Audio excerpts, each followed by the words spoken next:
case exponentially, and then you find that there is a finite amplitude at that other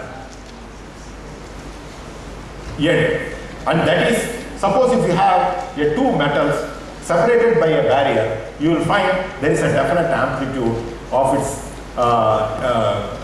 wave function. That means there is a finite probability of its existence outside its well. So this is the conclusion of the quantum mechanics and the solution to Schrödinger wave equation. So all this has brought in the concept of electron tunneling.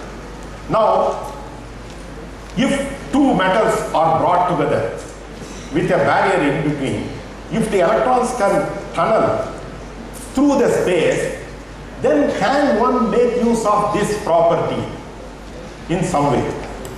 In fact, this is something that had been made use of in many ways in modern times. In fact, all the revolutionary discoveries that have been made and then subsequent technology developments, all would not have been possible without the concept of the electron tunnel.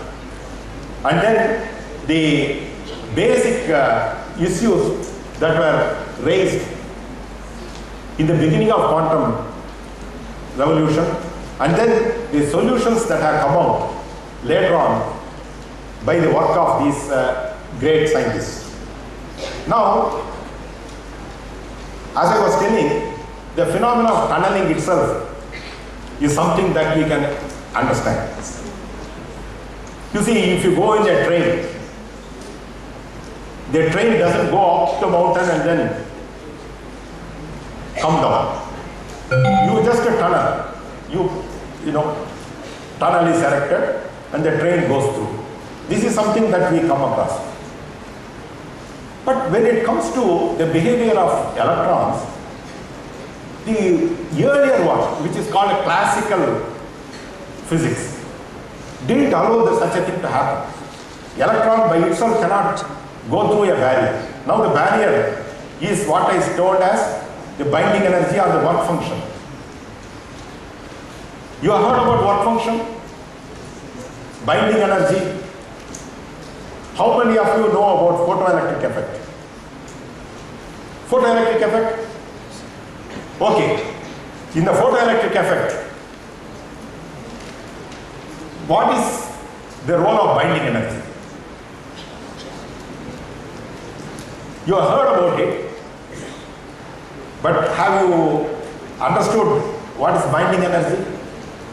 Does anybody know what is the binding energy in terms of photoelectric effect?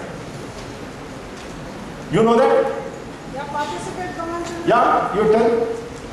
Something about the threshold energy. When the energy is given to the electron, it just ejects. Yes, he is correct. Yeah. That is the threshold energy. So that is the binding energy. So which you have to supply in order to eject the electron. Now the concept of tunneling comes, even if you don't supply that energy, how this electron can exist outside? The probability may be low, but there is a finite probability. That happens only for the small subatomic particles, electrons and protons. It cannot happen for me. See, if I am standing here, I am only standing here. I am not standing out.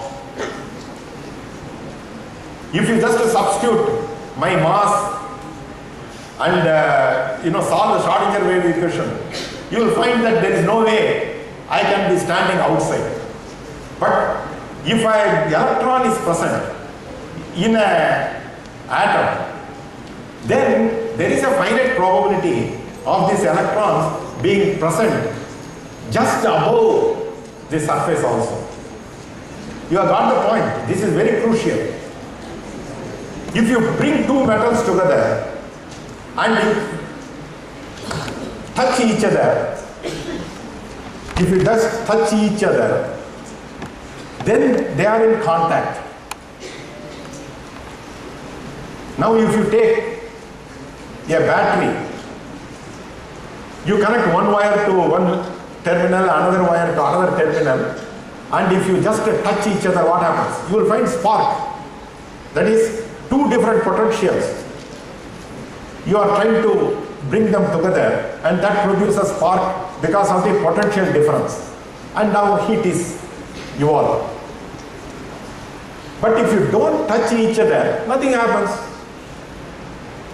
If you don't touch these two leads, as much close as possible you can bring.